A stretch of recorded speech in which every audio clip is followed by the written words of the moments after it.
Assalamualaikum warahmatullahi wabarakatuh. Apa kabar teman-teman semuanya? Kembali kita berjumpa ya. Semoga kita semua dalam keadaan sehat walafiat. Amin amin ya robbal alamin. Oke teman-teman, hari ini kita akan bersama-sama sharing mengenai sediaan suppositoria ya teman-teman ya. Oke, di pasaran teman-teman dapat menemui berbagai macam produk yang berbentuk suppositoria.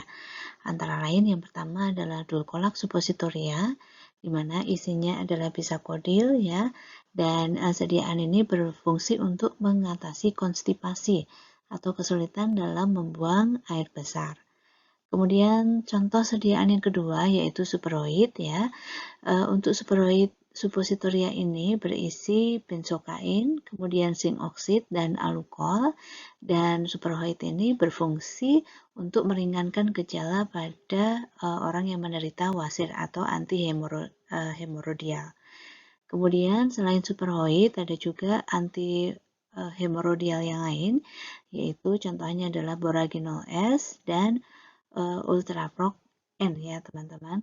Nah, ini beberapa sediaan farmasi yang teman-teman bisa temui di pasaran, dan sediaan-sediaan itu memberi contoh atau merepresentasikan dari sebuah sediaan suppositoria.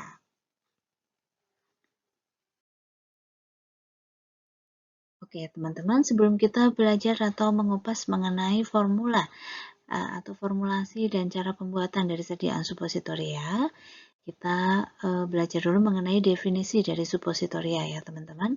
Nah, untuk definisi suppositoria, teman-teman dapat membaca referensinya pada Farmakope Indonesia edisi 6, halaman 59 sampai dengan 60, teman-teman. Nanti lengkap di situ informasi mengenai suppositoria. Nah, definisi menurut Farmakope sendiri, suppositoria adalah sediaan padat dalam berbagai bobot dan bentuk yang diberikan baik melalui rektal, vaginal, atau uretra. Nah, suppositoria ini umumnya akan meleleh atau melunak atau melarut pada suhu tubuh.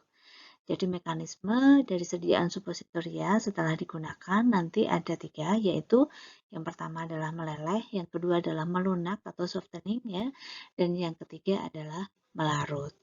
Nah, suhu tubuh kisaran adalah suhu tubuh manusia normal ya, yaitu berkisar antara 37 derajat Celcius. Nah, suppositoria sendiri itu dapat bertindak sebagai pelindung jaringan setempat, kemudian juga sekaligus sebagai pembawa zat terapeutik, baik nanti yang bersifat lokal atau sistemik. Jadi, zat terapeutik yang bersifat lokal artinya dia bekerja hanya pada satu lokasi tertentu. Kemudian kalau sistemik artinya dia nanti akan masuk ke sirkulasi darah dan akhirnya beredar ke seluruh tubuh.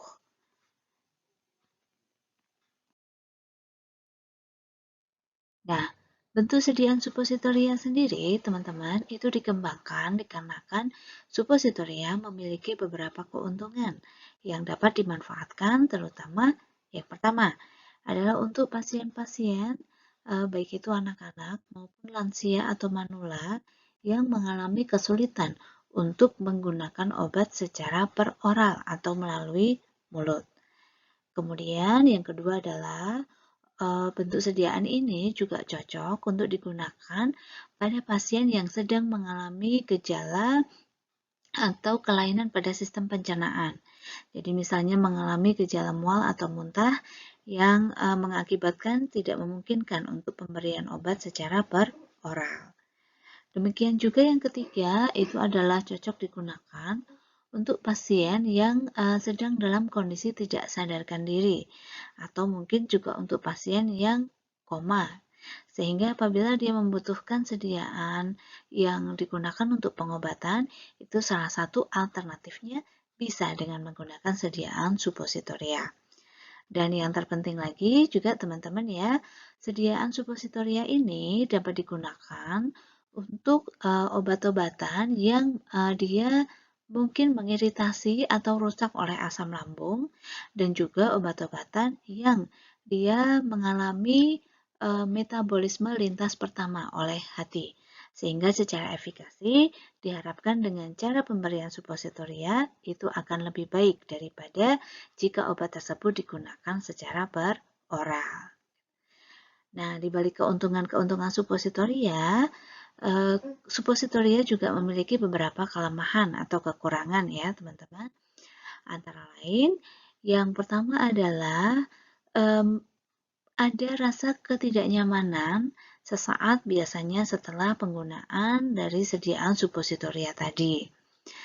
Karena mungkin berasa seperti berminyak atau rasa greasy gitu ya di daerah pengaplikasian.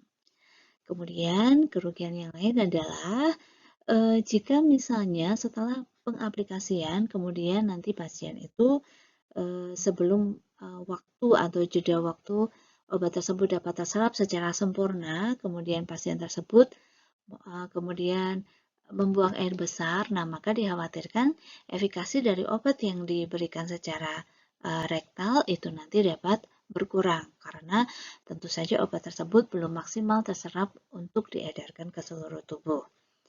Kemudian kerugian selanjutnya yaitu untuk pasien-pasien yang mengalami anomali organ atau kelainan pada organ tempat pengaplikasian sediaan suppositoria, nah tentu saja sediaan ini tidak dapat digunakan oleh pasien tersebut. Nah, sehingga perlu dikaji terkait dengan penggunaan ini supaya sediaan suppositoria ini nantinya dapat memberikan manfaat yang maksimal kepada pasien.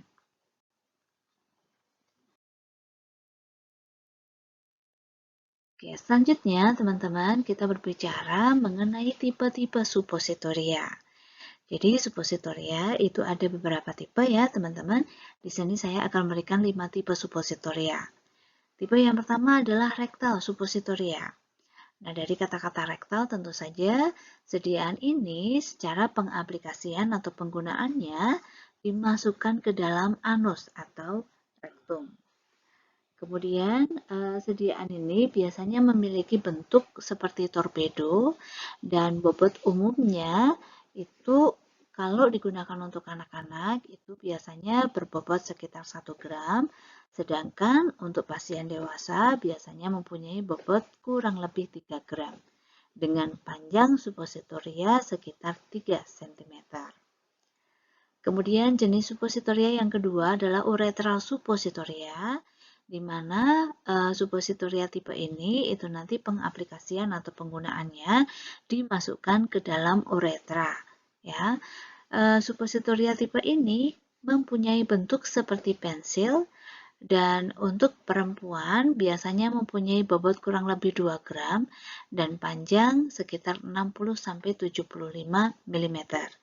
Sedangkan untuk pasien laki-laki biasanya mempunyai bobot kurang lebih 4 gram dengan panjang sekitar 100-150 mm.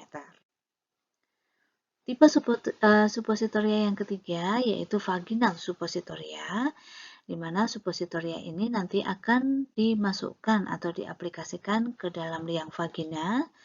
Bentuknya biasanya adalah oviform atau seperti bulat telur ya teman-teman, dengan bobot rata-rata 3-5 gram.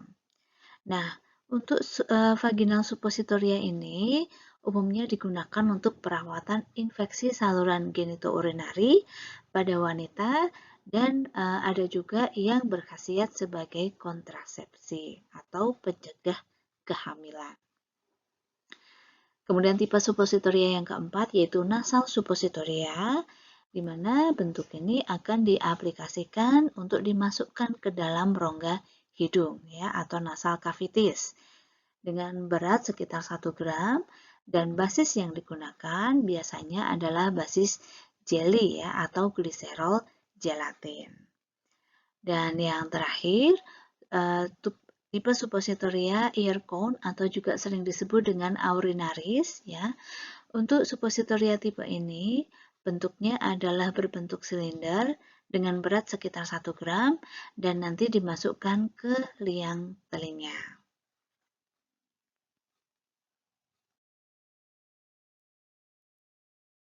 Nah, teman-teman, Dalam memformulasi sebuah sediaan supositoria, itu ada beberapa permasalahan yang biasanya dihadapi, ya.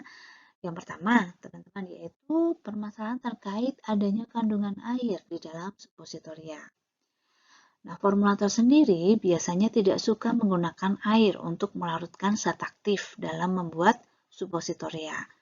Kenapa seperti itu? Karena biasanya air itu dapat menyebabkan oksidasi lemak, ya. Kemudian yang kedua adalah jika produksi supositoria menggunakan suhu yang tinggi, maka adanya kandungan air itu dapat menguap dikarenakan pada adanya proses pemanasan tadi, sehingga apabila zat aktif itu semula dilarutkan dalam air dan kemudian nanti airnya menguap, maka dikhawatirkan zat aktif obat akan menjadi mengkristal kembali. Kemudian yang selanjutnya adalah penyerapan obat larut air akan meningkat hanya apabila basis berupa emulsi minyak dalam air dengan konsentrasi air itu lebih dari 50% pada fase luarnya. Dan adanya interaksi obat atau zat aktif dengan eksipien biasanya itu akan lebih mudah terjadi dengan adanya air di dalam supositoria itu tadi. Kemudian adanya komponen air di dalam sebuah sediaan itu tentu saja akan menjadi media pertumbuhan yang baik untuk bakteri atau mikroorganisme. Sehingga apabila ada komponen air di dalam supositoria, biasanya kemudian membutuhkan tambahan bahan pengawet untuk mencegah kontaminasi atau pertumbuhan mikroorganisme di dalam sediaan tadi.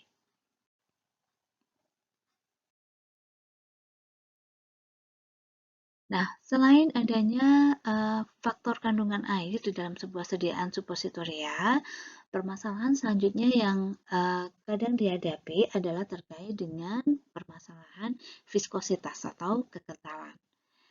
Kenapa kekentalan atau viskositas ini bisa menjadi sebuah masalah? Ya, dikarenakan basis dengan kekentalan yang rendah itu memungkinkan masalah pengendapan atau sedimentasi zat aktif.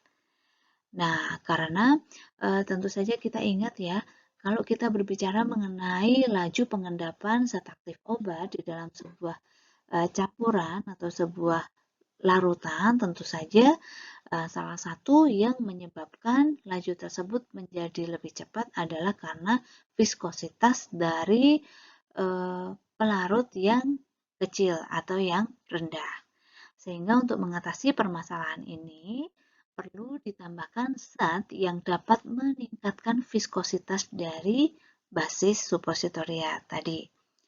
Contoh bahan yang bisa digunakan untuk meningkatkan viskositas antara lain setil alkohol, steril alkohol, asam stearat, dan aluminium monostearat. Kemudian permasalahan yang selanjutnya adalah adanya interaksi obat dan eksipien. Gitu. Jadi interaksi obat dan eksipien ini salah satu contohnya adalah interaksi yang umum terjadi antara basis polyethylene glikol dengan beberapa komponen obat. Contohnya adalah sodium barbital dan asam salisilat.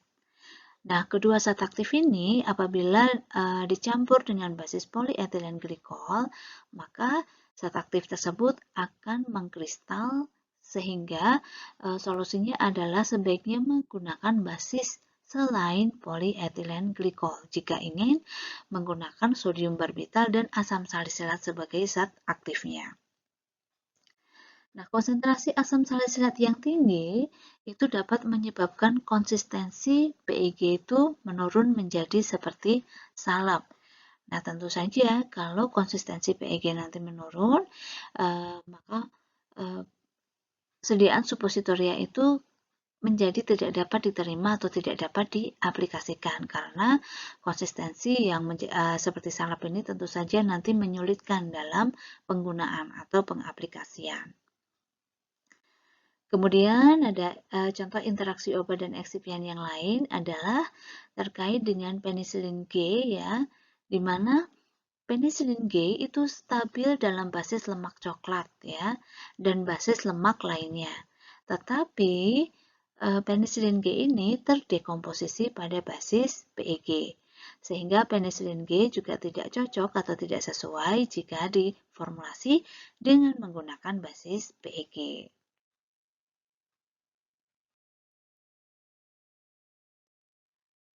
Permasalahan selanjutnya yaitu terkait dengan kerapuhan atau breathlessness ya, teman-teman.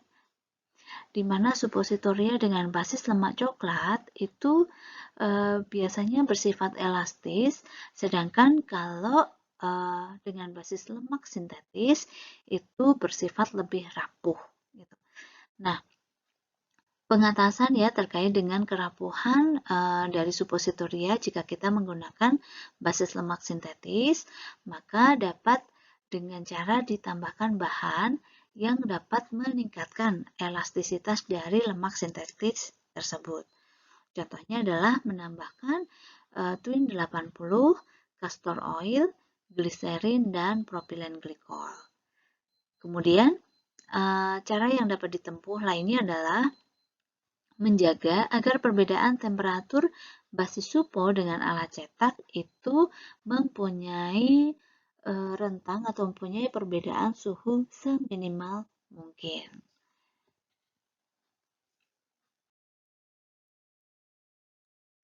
Nah, setelah kita berbicara mengenai tantangan tentang formulasi suppositoria, maka selanjutnya kita akan membahas mengenai komponen formula di dalam sebuah sediaan suppositoria. Dalam sebuah formula suppositoria, teman-teman, biasanya ada komponen atau bahan yang diperlukan. Yang pertama adalah basis suppositoria, kemudian zat tambahan selain basis itu bisa antioksidan, pengemulsi, pengeras, pengental, plasticizer. Kita coba kupas satu persatu, teman-teman. Untuk komponen formula sebuah sediaan suppositoria yang pertama yaitu basis suppositoria. Nah, basis suppositoria sendiri itu sangat penting untuk diperhatikan karena biasanya basis ini akan memegang komponen atau jumlah yang cukup banyak di dalam formula suppositoria. Dan karena dia jumlahnya sangat banyak, dia juga berpengaruh pada sifat fisik serta pelepasan zat aktif.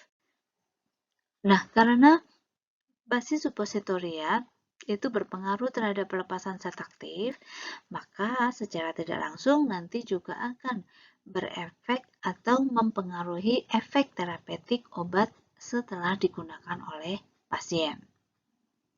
Gitu. Jika kita berbicara mengenai basis suppositoria, tentu saja ada kriteria basis yang ideal untuk digunakan dalam formulasi suppositoria. Yang pertama yaitu basis supo yang ideal itu mampu meleleh pada suhu tubuh normal atau terlarut di dalam cairan tubuh. Kemudian kriteria yang kedua adalah tidak beracun dan tidak mengiritasi atau tidak bersifat iritatif. Kemudian selanjutnya adalah kompatibel dengan berbagai macam obat atau cocok dengan berbagai macam obat. Kemudian dapat melepaskan obat dengan segera, ya, tidak lama tertahan. Kemudian mudah dicetak dan dilepaskan dari cetakan suppositoria. Stabil pada pemanasan di atas titik leburnya dan juga stabil di dalam penyimpanan. Oke. Mengenai basis suppositoria, teman-teman, jadi ada beberapa basis suppositoria, antara lain adalah basis suppositoria yang berupa lemak atau basis lemak, di mana nanti kita kenal ada theobroma oil atau basis lemak coklat ya, teman-teman, yaitu mewakili basis lemak alami, dan ada basis lemak sintetis ya, biasanya dia itu berupa lemak yang keras atau hard fat. Kemudian selain basis lemak, ada juga basis suppositoria yang larut dalam air ya. Nanti ada gliserogelatin, kemudian ada macrogolds dan ada gliserin. 。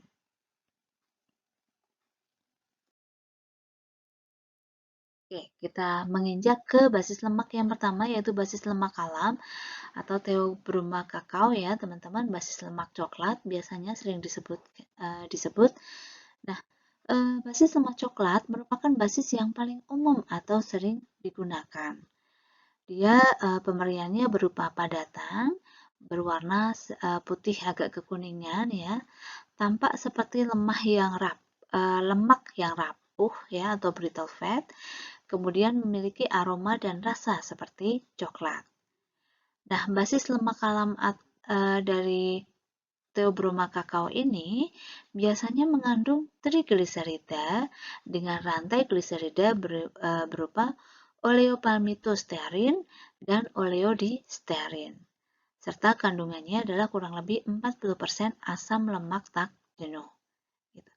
Basis lemak coklat ini mempunyai titik lebur atau melting point itu berkisar 30-35 derajat Celcius dan bilangan iodin 34 sampai dengan 38. Bilangan asamnya sendiri itu tidak lebih tinggi dari 4.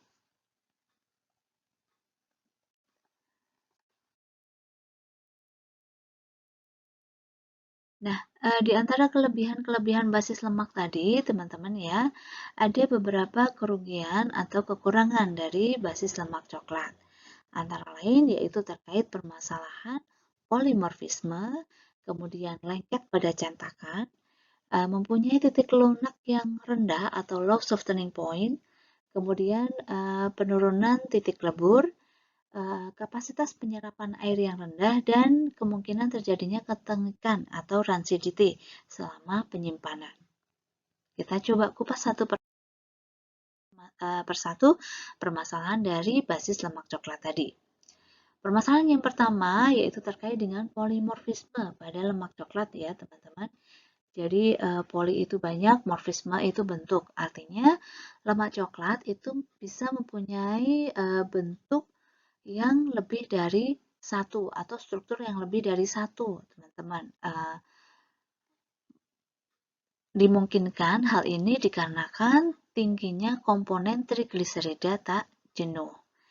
Nah, terjadinya perubahan polimorfisme pada lemak coklat itu bisa dipengaruhi oleh beberapa hal.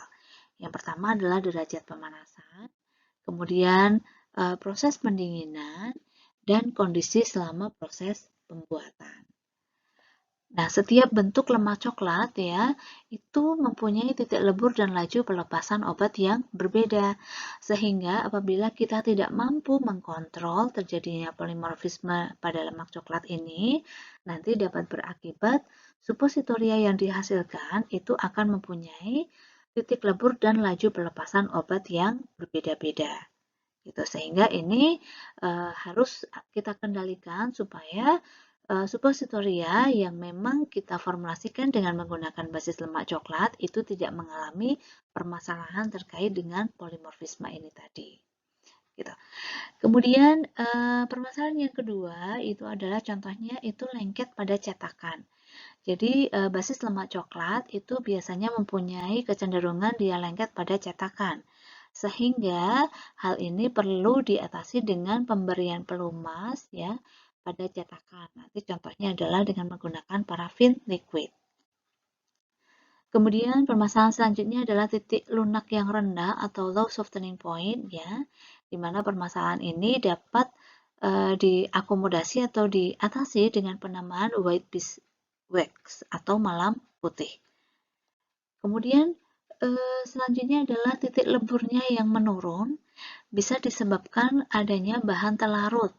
Jadi contohnya apabila kita menggunakan zat aktif fenol atau kloral hidrat sebagai zat aktif kita dalam pembuatan suppositoria berbasis lemak coklat.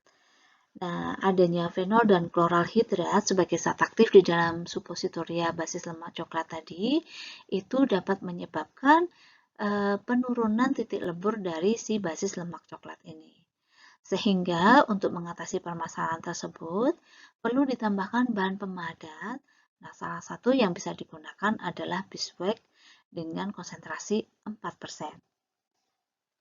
Permasalahan selanjutnya yaitu terkait ketengikan atau rancidity selama penyimpanan, di mana hal ini bisa disebabkan karena terjadinya reaksi oksidasi gliserida tak jenuh.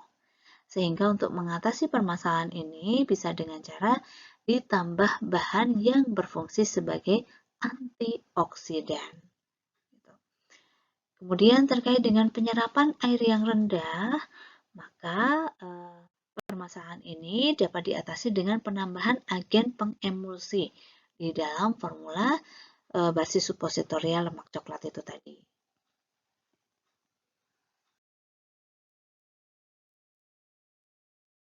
Nah, ini teman-teman ya, tadi gambaran lebih jelas mengenai fenomena polimorfisme pada basis lemak coklat.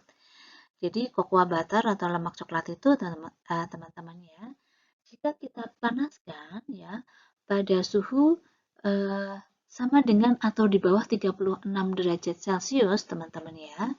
Kemudian dengan pendinginan yang bertahap atau berlahan teman-teman, maka dia nanti akan menghasilkan bentuk kristal beta yang mempunyai melting point atau titik lebur yang normal.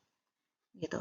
Nah, tetapi apabila basis lemak coklat ini tadi kita panaskan dengan suhu lebih dari 36 derajat Celcius, teman-teman, maka kristal bentuk beta tadi yang memiliki melting point yang normal tadi akan berubah menjadi bentuk kristal alfa yang tidak stabil dan akan berubah titik leburnya dari mula-mula tadi titik leburnya 36 derajat Celcius akan berubah menjadi lebih rendah yaitu menjadi kurang lebih 20 derajat Celcius.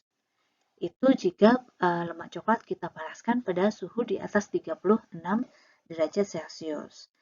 Nah, andai kata kita panaskan basis lemak coklat itu pada suhu di atas 36 derajat Celcius dan kemudian pendinginannya kita itu dengan cara pendinginan yang cepat ya teman-teman, maka yang terbentuk nanti adalah kristal gamma yang tidak stabil dengan titik lebur yang lebih rendah daripada kristal alfa, yaitu berkisar 15 derajat Celcius. Nah, sebenarnya perubahan bentuk kristal dari bentuk kristal yang stabil yaitu bentuk kristal beta menjadi bentuk kristal alfa dan gamma itu nanti bisa bersifat reversibel atau dapat kembali ya. Artinya dari bentuk alfa atau gamma itu sebenarnya bisa berubah menjadi bentuk beta kembali yang stabil, hanya nanti membutuhkan waktu ya atau disimpan pada kondisi suhu kamar. Nah, tentu saja ini tadi ya teman-teman hal yang harus kita perhatikan pada saat kita nanti melakukan proses pembuatan supositoria dengan menggunakan basis lemak coklat. Gitu. Nah, teman-teman jadi secara rangkuman ya teman-teman, untuk basis lemak coklat sendiri itu mempunyai 4 bentuk kristal polimorfismenya. Jadi mulai dari bentuk alfa, kemudian bentuk beta aksen, dan bentuk gamma. Dan masing-masing ini mempunyai perbedaan, yaitu yang paling mencolok itu adalah terkait dengan perbedaan titik leburnya. Gitu. Sehingga tadi ya teman-teman, tujuan kita mempertahankan supaya lemak coklat yang kita gunakan itu dalam bentuk kristal beta yang stabil itu adalah dengan tujuan tadi untuk mempertahankan supaya mempunyai titik lebur yang normal.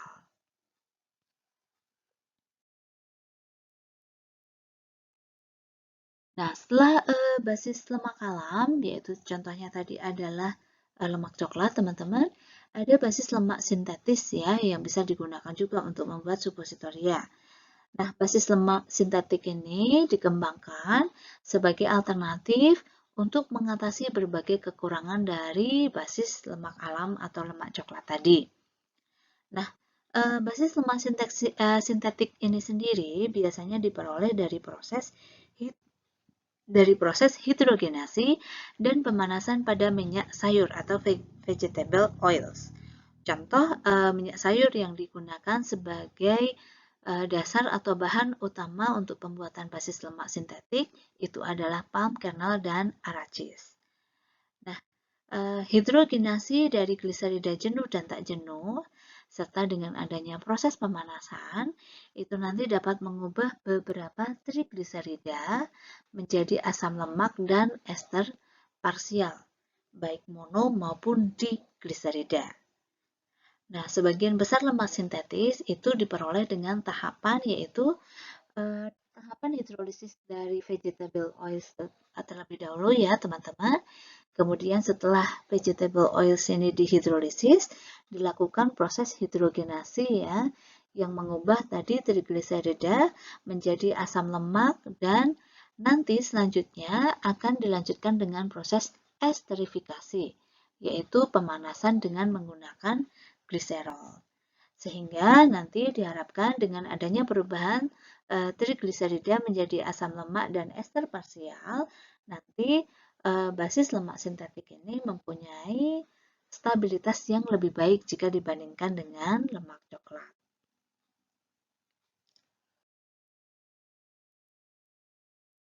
Beberapa keuntungan dari basis lemak sintetis antara lain adalah titik suhu pemadatan itu tidak dipengaruhi pemanasan yang berlebih.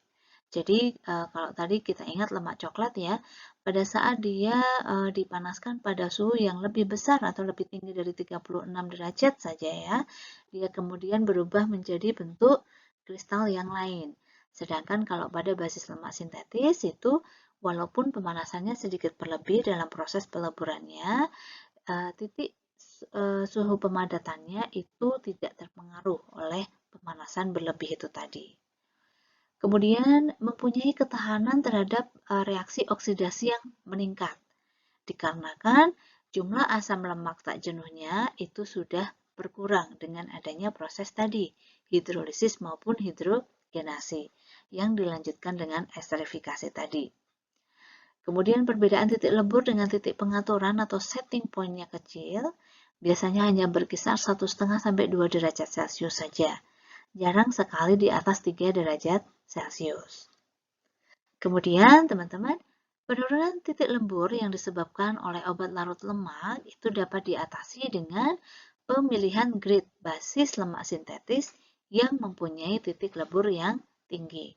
Jadi lemak sintetis itu biasanya dia mempunyai beberapa variasi atau beberapa grade yang mempunyai perbedaan titik lebur. Sehingga jika memang kita menggunakan suatu zat aktif yang nanti dapat mempengaruhi titik lebur dari basis lemak sintetis ini, maka kita dapat memilih menggunakan basis lemak sintetis yang mempunyai titik lebur yang tinggi untuk mengakomodasi penurunan titik lebur yang diakibatkan oleh zat aktif itu tadi. Kemudian basis lemak sintetis biasanya juga mempunyai titik lunak yang tinggi ya, atau low softening point, sehingga menguntungkan jika digunakan untuk daerah tropis dan subtropis. Kemudian mempunyai emulsifikasi dan daya serap air yang baik, dan karena mengandung gliserida parsial ya, dimana contohnya pada gliseril monostearat itu mempunyai efek selain sebagai basis lemak sintetis juga sekaligus sebagai agen pengemulsi tipe water in oil atau air dalam minyak. Kemudian tidak membutuhkan pelumas pada alat cetak ya, karena biasanya basis lemak sintetis ini tidak lengket karena dia dapat menyusut secara signifikan pada saat proses pendinginan atau cooling proses. Dan keuntungan yang lainnya adalah penampilannya itu lebih menarik, biasanya berwarna putih, hampir tidak berbau, kemudian bersih dan mengkilap.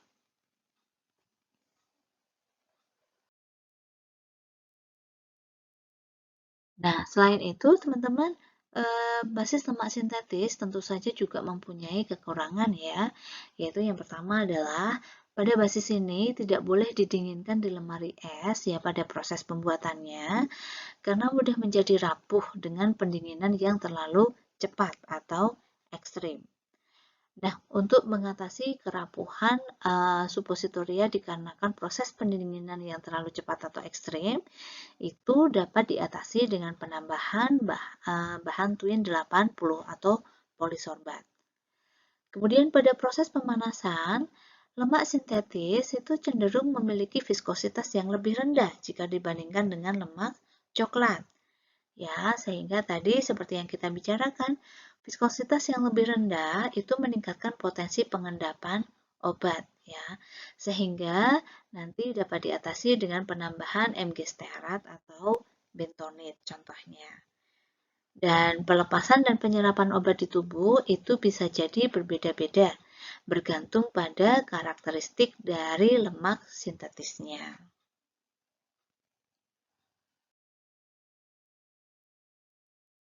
Nah, beberapa contoh lemak sintetis yang biasa digunakan itu di sini disebutkan ada 3, yaitu yang pertama adalah Vitepsol ya, teman-teman. Jadi Vitepsol ini terdiri dari trigliserida ya, dengan berbagai proporsi ester parsial. Nah, yang biasanya digunakan untuk membuat basis suppositoria itu adalah biasanya Vitepsol grade 45. Kemudian selain Vitepsol ada masa estarinum ya teman-teman. Nah, untuk masa estarinum ini yang biasanya digunakan itu adalah grade B.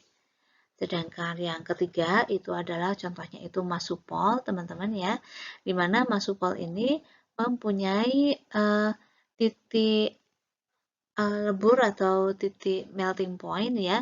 Itu dia suppositorianya itu mempunyai melting point kurang dari 37 derajat Celcius. Dan Masupol ini itu cocok digunakan untuk proses pembuatan suppositoria dengan menggunakan teknik cold molding.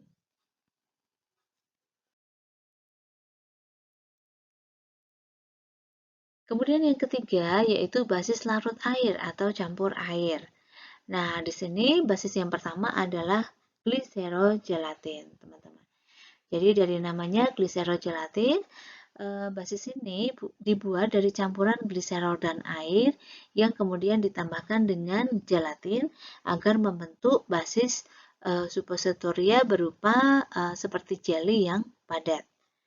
Nah, berdasarkan pada British Pharmacopoeia, teman-teman, biasanya komposisi basis gliserogelatin itu terdiri dari gelatin sebanyak 14%, kemudian gliserolnya itu sebanyak 70%, dan aqua ditambahkan sampai dengan 100%. Kemudian cocok digunakan sebagai basis antiseptik karena dia larut pada cairan tubuh. Namun pelepasan obatnya itu biasanya lebih lama jika dibandingkan dengan basis lemak ya, dikarenakan pada basis gliserogelatin ini pelarutan basisnya itu berlangsung secara perlahan-lahan. Nah, kerugian dari basis gliserogelatin ini, teman-teman, itu mempunyai efek farmakologi ya. Jadi di antaranya adalah bisa menimbulkan efek laksatif ya, atau melancarkan buang air besar gitu. Nah, dikhawatirkan kalau misalnya kita tidak memperhatikan terkait dengan efek farmakologi ini, jika nanti digunakan pada pasien yang tidak mempunyai permasalahan terkait dengan kesulitan membuang air besar karena ada efek laksatif, maka nanti dapat justru menimbulkan efek diare. Kemudian lebih sulit dalam proses penyiapan dan penanganannya karena ini memang membutuhkan teknik pembuatan atau preparasi gliserogelatin. Kemudian basis gliserogelatin itu biasanya bersifat higroskopis dan dia tidak cocok dengan komponen protein. Nah, untuk basis gliserogelatin ini, teman-teman, itu dapat dimodifikasi kekerasan atau tingkat viskositas dari basis gliserogelatin ini sendiri, yaitu dengan cara jika kita menginginkan basis yang lebih keras, itu dapat dengan menaikkan proporsi gelatinnya bisa sampai dengan konsentrasi 32,5%, sedangkan konsentrasi gliseronya itu kita turunkan sampai dengan bisa sampai dengan 40%.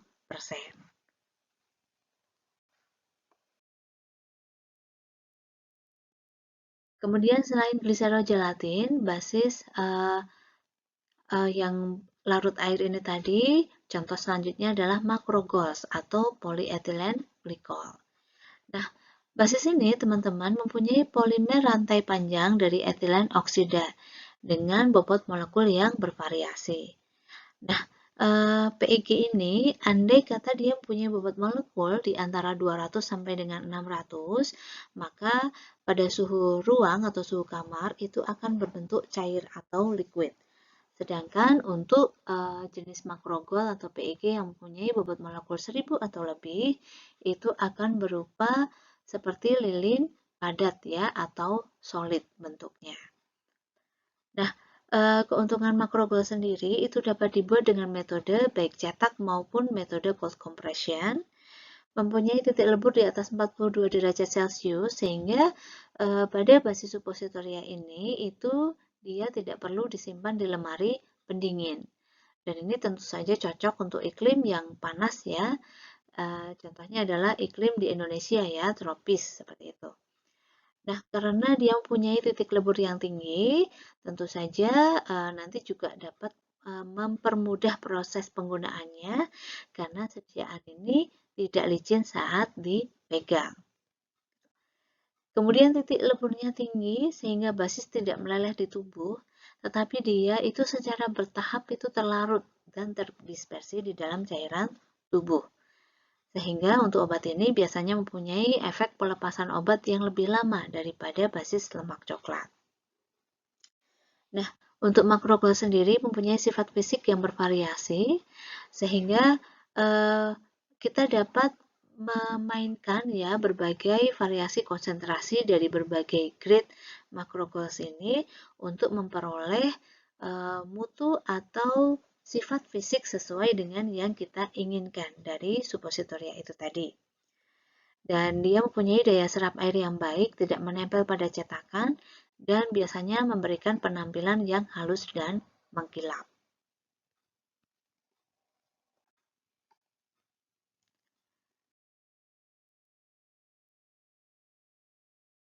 Untuk kerugian makrogol atau polyethylene glycol ini, teman-teman, yang pertama adalah dia mempunyai sifat higroskopis, sehingga untuk proses penyimpanannya itu harus betul-betul diperhatikan.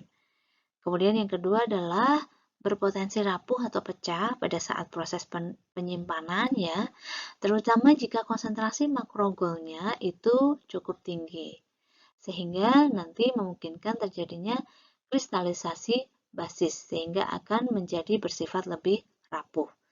Dan ini adanya kristalisasi basis sendiri, teman-teman, itu juga dapat menimbulkan potensi menyebabkan iritasi pada area penggunaan. Kemudian makrogol itu tidak kompatibel ya atau bersifat inkompatibel dengan zat aktif garam bismut, tanin, dan fenol. Kemudian komponen formula yang kedua yang perlu ditambahkan di dalam formulasi suppositoria itu adalah antioksidan. Jadi antioksidan ini teman-teman punya fungsi untuk melindungi obat dan basis dari degradasi karena reaksi oksidasi. Nah, untuk antioksidan ini dapat ditambahkan pada semua jenis basis suppo dan contoh bahan yang berfungsi sebagai antioksidan antara lain adalah etil dan propil galat, ascorbic acid, butylated hidroksianisol atau sering disingkat dengan BHA dan butylated hidroksitoluen atau disingkat BHT, kemudian hidrokinon dan tocoferol atau vitamin E.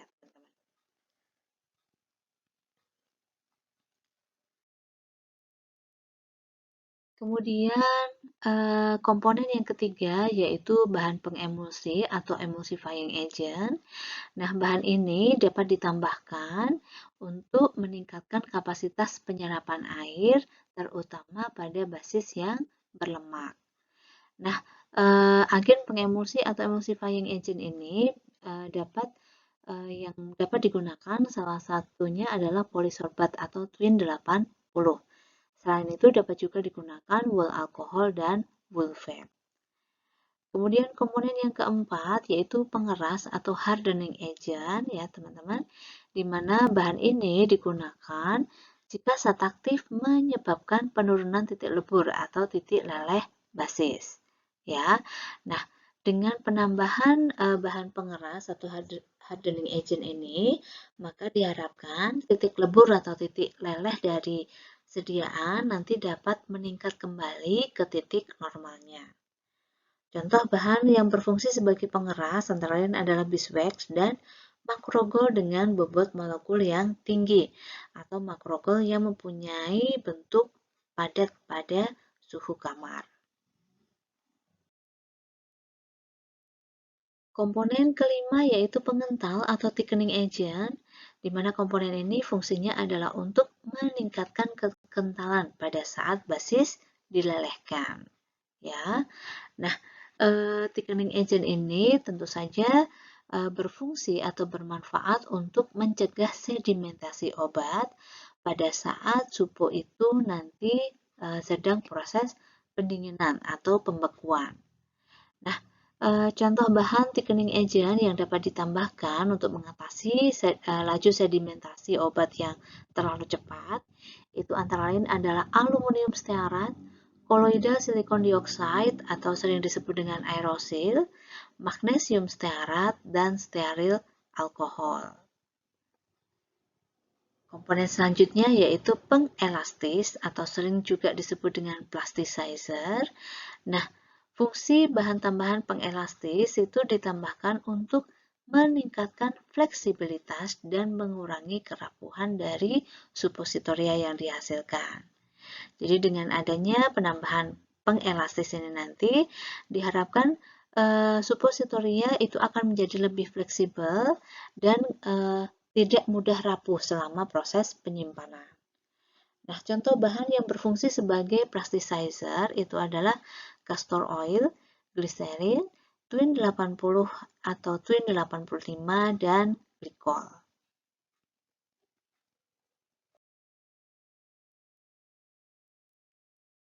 Oke, teman-teman setelah kita tadi membicarakan mengenai beberapa komponen ya, komponen utama yang ada di dalam formulasi sebuah suppositoria.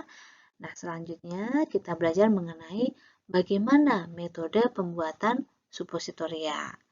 Nah, untuk skala laboratorium, teman-teman, biasanya itu untuk pembuatan kita menggunakan metode molding atau metode cetakan. Nah, jenis cetakan sendiri, teman-teman, yang digunakan bisa ada dua macam ya, teman-teman, yaitu jenis cetakan logam dan jenis cetakan plastik. Teman-teman dapat melihat pada gambar ya. Nah, jenis ukurannya sendiri itu bisa beragam ya, berbeda-beda. Biasanya itu untuk kapasitas dengan bobot kurang lebih 1 hingga 8 gram. Nah, untuk penggunaan cetakan ini sendiri sebelum dimasukkan atau digunakan untuk mencetak suppositoria, biasanya ditambah dengan lubrikan atau pelumas ya. Apalagi kalau misalnya sediaan yang dibuat itu berbasis lemak coklat atau glycerogelatin, karena kedua basis ini biasanya memang mempunyai kecenderungan untuk menempel pada alat pencetakan. Nah, lubrikan yang bisa ditambah antara lain parafin liquid dan arachis oil ya. Nah, kalau lubrikan yang digunakan khusus untuk basis lemak coklat, biasanya direkomendasikan berupa campuran antara alkohol 90% sebanyak 50 ml yang ditambah dengan gliserol sebanyak 10 ml dan soft soap itu sebanyak 10 gram. Nah, untuk membuat supo metode cetakan atau molding, itu tahapannya adalah kita perlu melakukan kalibrasi molding terlebih dahulu. Jadi kalibrasi ini adalah untuk mengetahui berapa kapasitas bobot dari cetakan yang akan kita gunakan untuk membuat suppositoria. Nah, kalibrasi mold ini penting teman-teman dilakukan karena setiap basis suppositoria itu akan mempunyai bobot jenis yang berbeda. Sehingga dengan rongga atau ruang cetak mold yang sama, teman-teman, apabila kita menggunakan basis yang berbeda, itu nanti dapat menghasilkan bobot yang berbeda pula. Nah, cara untuk melakukan kalibrasi mold adalah kita mempersiapkan dulu basis yang kita lelehkan. Nah, basis yang sudah leleh tersebut kemudian kita masukkan ke dalam moldnya hingga penuh. Nah, setelah penuh kemudian kita dinginkan dan setelah bisa dikeluarkan dari cetakan, maka dikeluarkan dari cetakan, disesuaikan bentuknya apabila ada yang berlebih diratakan terlebih dahulu, kemudian dihitung berat rata-rata suppositorianya. Nah, setelah diketahui berat rata-rata suppositorianya, suppositoria tadi kemudian dilelehkan kembali, teman-teman, dan hasil lelehannya itu diukur volumenya dengan menggunakan gelas ukur yang terkalibrasi. Nah, informasi volume untuk basis suppositoria ini nanti penting digunakan, terutama adalah untuk memilih atau menentukan peralatan yang akan kita gunakan, disesuaikan dengan kapasitas dari peralatan produksinya.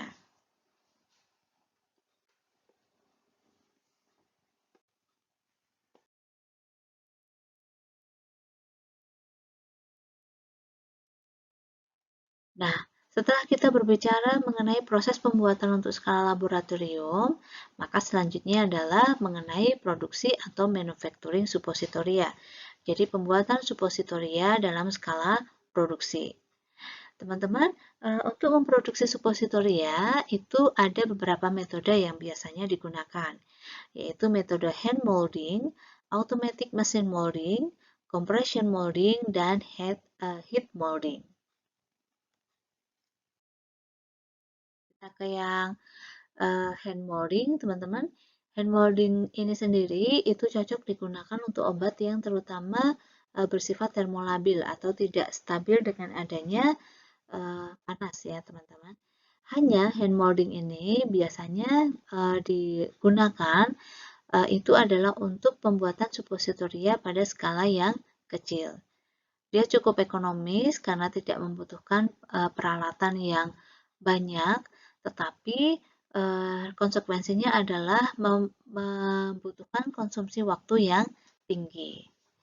Sehingga otomatis untuk proses hand molding ini tidak cocok digunakan untuk pembuatan suppositoria dalam jumlah yang besar. Nah, untuk membuat suppositoria dalam jumlah yang lebih besar kapasitasnya, teman-teman, itu dapat menggunakan metode automatic machine molding atau compression molding. Nah, untuk metode automatic machine molding itu menggunakan mesin ya, teman-teman. Ada dua tipe, yaitu tipe rotari dan tipe linear. Kalau tipe rotari artinya proses pengisiannya itu berputar ya atau berotasi, sedangkan kalau tipe linear, teman-teman, itu dia proses pengisiannya itu adalah sejalur berurutan begitu, teman-teman. Jadi terus-menerus dia itu tidak menggunakan prosesnya adalah berputar kalau linear. Nah, keuntungannya menggunakan automatic machine molding itu dia mempunyai kapasitas produksi yang besar. Kemudian untuk proses menggunakan mesin ini, potensi terjadinya kontaminasi dan udara yang terjebak pada sediaan itu dapat diminimalisir. Namun, kekurangannya adalah jika ada massa suppo yang menempel pada alat, itu biasanya tidak dapat dibersihkan dengan sempurna, sehingga dapat menimbulkan variasi dari bobot suppositoria. Karena adanya sisa yang menempel itu tentu saja akan menambah bobot suppositoria yang selanjutnya. Kemudian metode yang ketiga yaitu compression molding, ya, di mana tingkat produksinya juga cukup tinggi jika dibandingkan dengan hand molding.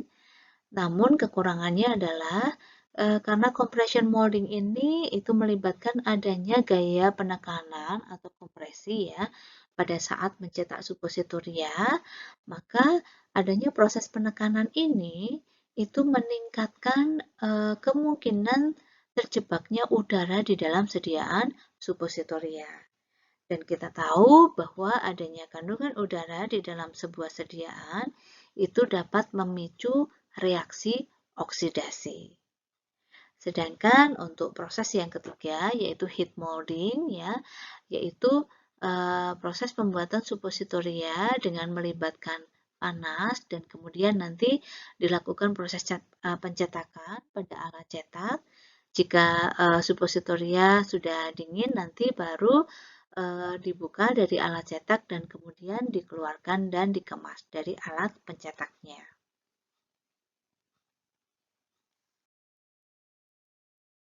Nah, ini teman-teman ya gambaran alur secara sederhana mengenai proses pembuatan suppositoria. Yang pertama adalah metode hand molding atau cetak tangan ya teman-teman. Nah, untuk prosesnya, stepnya adalah zat aktif itu mula-mula ditambahkan dengan eksipien sehingga dia akan berbentuk serbuk halus atau fine powder. Nah, serbuk halus dari campuran zat aktif dan eksipien ini tadi, teman-teman, kemudian ditambahkan dengan basis ya. Nah, ini basisnya tidak dilelehkan, teman-teman ya. Artinya basisnya masih basis dalam keadaan biasa ya atau room temperatur. Kemudian campuran basis dan eksipien kemudian digiling dan dibentuk menjadi bentuk silindris. Setelah digiling dan dibentuk menjadi bentuk silindris, kemudian dilakukan pemotongan secara manual dan dikemas ke dalam kemasan suppositoria dan suppositoria kemudian siap untuk dilakukan penyimpanan. Kemudian ini adalah gambaran alur pembuatan suppositoria metode automatic machine molding ya, di mana zat aktif dan eksipien itu dicampur dulu menjadi serbuk halus atau fine powder, kemudian ditambahkan ke dalam basis yang dilelehkan ya. Jadi basisnya dilelehkan terlebih dahulu sehingga sudah berbentuk cair ya, kemudian ditambahkan serbuk campuran zat aktif dan eksipien. Nah, campuran basis yang dilelehkan dengan zat aktif ini tadi kemudian dimasukkan pada hopper dan mold yang akan digunakan untuk mencetak itu diberi pelumas terlebih dahulu, kemudian campuran lelehan basis ini kemudian diisikan ke dalam mold atau proses filling. Setelah di-filling dilakukan proses pendinginan dan setelah dingin kemudian dikeluarkan dari cetakan dan dilanjutkan dengan proses pengemasan.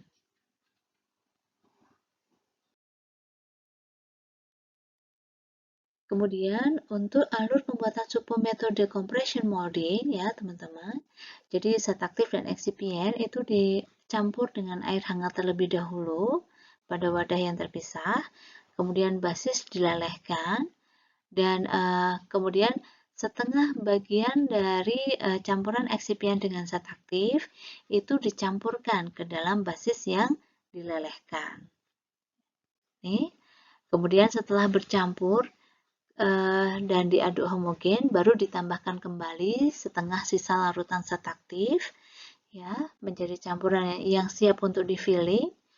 Mold diberi pelumas terlebih dahulu untuk mencegah lengket dan kemudian proses dilanjutkan dengan proses pengisian massa basis tadi ke dalam silinder cetak. Dan setelah diisikan, kemudian dilakukan proses pemberian tekanan ya atau compression. Setelah diberi tekanan, maka suppositoria yang terbentuk kemudian dikeluarkan dari cetakan dan kemudian dilakukan proses pengemasan. Dan yang terakhir yaitu alur pembuatan supo metode heat molding, teman-teman. Itu adalah dengan cara zat aktif dan eksipien itu dicampur terlebih dahulu menjadi serbuk halus atau fine powder. Kemudian ditambahkan basis ya, basis dari suppositoria yang akan digunakan. Nah, campuran ini kemudian dimasukkan ke dalam hopper ya. Kemudian diberi pelumas pada bagian pencetakan atau moldingnya dan kemudian dimasukkan ya masanya ke dalam silinder cetak dan didinginkan selama kurang lebih 10-15 menit baru dikeluarkan dari cetakan dan kemudian suppositoria siap untuk dilakukan pengemasan.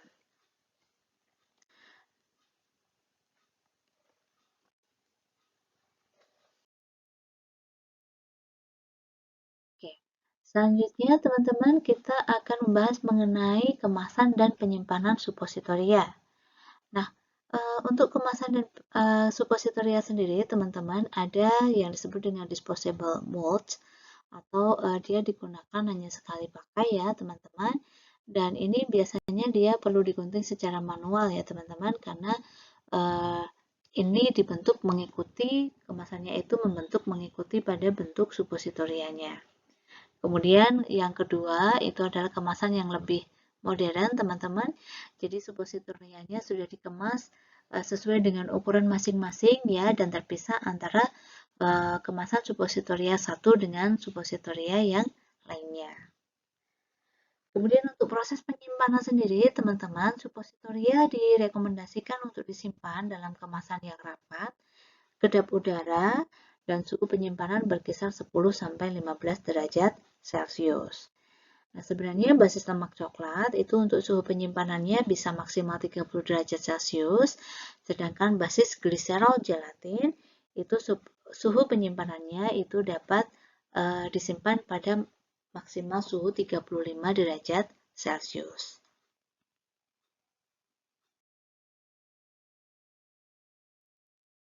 Dan terakhir yaitu terkait dengan permasalahan stabilitas dan evaluasi supositoria. Jadi terkait dengan permasalahan stabilitas ya teman-teman, ada dua permasalahan yang umum terjadi pada pembuatan supositoria. Yang pertama adalah adanya blooming atau berbintik ya teman-teman. Nah, permasalahan ini biasanya terjadi pada basis lemak coklat ya. Jadi dikarenakan adanya proses kristalisasi, nah biasanya pada basis lemak coklat itu kemudian ada bintik-bintik pada permukaan supositoria. Nah, adanya reaksi blooming atau kejadian blooming itu dapat menyebabkan secara pemerian itu supositoria itu kurang bisa diterima. Kemudian yang kedua adalah masalah hardening atau pengerasan ya. Dan masalah ini biasanya terjadi pada basis lemak. Jadi supo menjadi lebih keras karena terjadi kristalisasi basis di mana adanya proses hardening ini akan berpengaruh ke titik leleh dan laju penyerapan obat. Dan terakhir, teman-teman, jika kita sudah membuat sediaan supositoria, maka biasanya evaluasi yang kita lakukan adalah evaluasi pemerian, kekerasan, laju disolusi, rentang titik lebur atau melting range, waktu melunak atau softening time dengan keseragaman dosis sediaan. Nah, jadi itu teman-teman ya yang mungkin kita bahas mengenai supositoria mulai dari proses formulasinya, keuntungan dan kekurangannya, kemudian terkait dengan proses manufacturingnya sampai dengan stabilitas dari sediaan supositoria. Semoga apa yang kita bahas pada pertemuan hari ini dapat bermanfaat. Sampai jumpa pada materi yang selanjutnya.